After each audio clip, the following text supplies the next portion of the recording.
Today's strikes reinforce for the president and for the entire administration how important it is for us to continue to support Ukraine, as he says, for as long as it takes. And we do that in an iterative way, Kate. In other words, we're in constant communication with the Ukrainians almost every day about what their needs are, and we do the best we can in subsequent packages to meet those needs. Obviously, air defense came up in the discussion today with President Zelensky, that President Biden held, and clearly we're going to continue to work to provide air defense capabilities to the Ukrainians. I would add that, I mean, we've been doing that since almost the beginning. 1,400 Stingers, surveillance and air defense radar systems, as well as going to work to procure some national advanced surface-to-air missile systems for them. That work, that effort, that coordination with the Ukrainians will continue.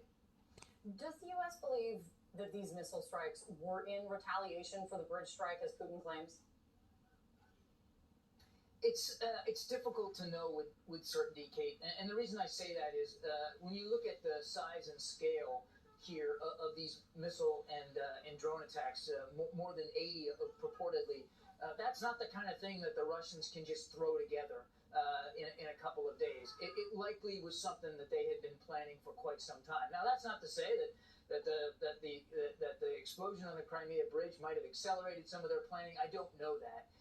But more than likely, this was something not in retaliation, but really was something that is very much a continuation of Putin's designs over the last several weeks to target specifically Ukrainian civilian infrastructure. This is not the first time in the last few weeks that they've done that. So we kind of see this more as a continuation of these brutal tactics. So if this continues, I mean, that begs the question, after this level of brutal assault, I mean, really, the harshest, worst attack on civilian infrastructure and civilians in general since the start of this war. Is the threat now greater of Putin using a nuclear weapon in Ukraine after this? We continue to monitor his nuclear capabilities, Kate, best we can.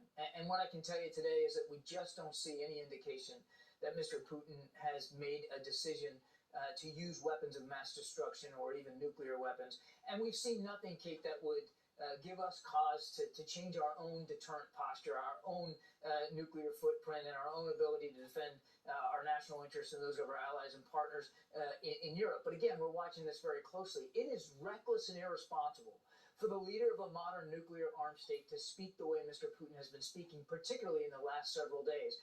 We take that seriously. We have to. It would be irresponsible if we didn't. But again, we just don't see any indication that that's in the offing right now. Well, speaking of reckless and irresponsible, I mean, on steroids, I mean, these attacks across the country today have sparked some new fear among military analysts that I've spoken to that a tactical bombing campaign of military targets is now going to become a strategic bombing campaign of civilian targets. If that is what this is the start of, what does that mean?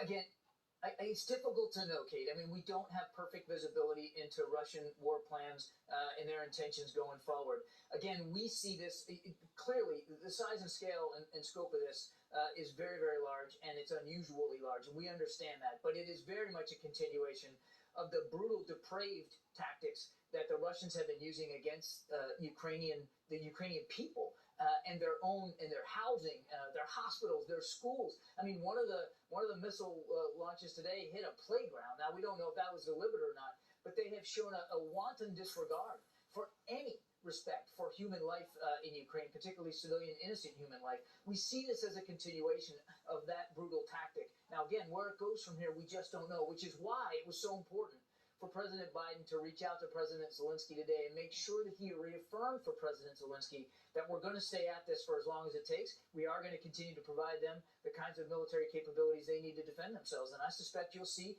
additional packages coming in the very near future. Look, we've heard resoundingly from Ukrainians today, including the Ukrainian foreign minister, that this does not change their counteroffensive. This does not change how they're going to stand up against Russia, no matter how many missiles are hit even playgrounds today. But if this is Putin just pissed and lashing out, sorry for my language, John, but if that's what this was in order to change public opinion with inside Russia, what does that say about him? Again, we don't know exactly all the planning motivations behind this. We see it again as a continuation of his brutal tactics against civilian the civilian population. That said, Kate, you raise a good point. He is clearly under a lot more pressure domestically and, quite frankly, overseas. I mean, just a few weeks ago, the Chinese leader and the Indian leader actually publicly criticized what he's doing inside Ukraine. He had not heard that, particularly from President Xi before. And here at home, or at home in Russia, he's got increasing numbers of protests about this mobilization and his annexation plans. You have elected officials inside Russia, elected officials that are publicly speaking out against Vladimir Putin. That is very unusual. So it's clear that he is feeling the pressure both at home and overseas. And how he reacts to that, again, only he can say. But it's clear that he knows. One thing I think is you look at all the things over the last few days, the mobilization, the annexation, these strikes, it's clear that Mr. Putin understands well, and this was a question you might remember a couple of months ago, but he understands well that he's not doing well on the battlefield. John, thank you for coming in. John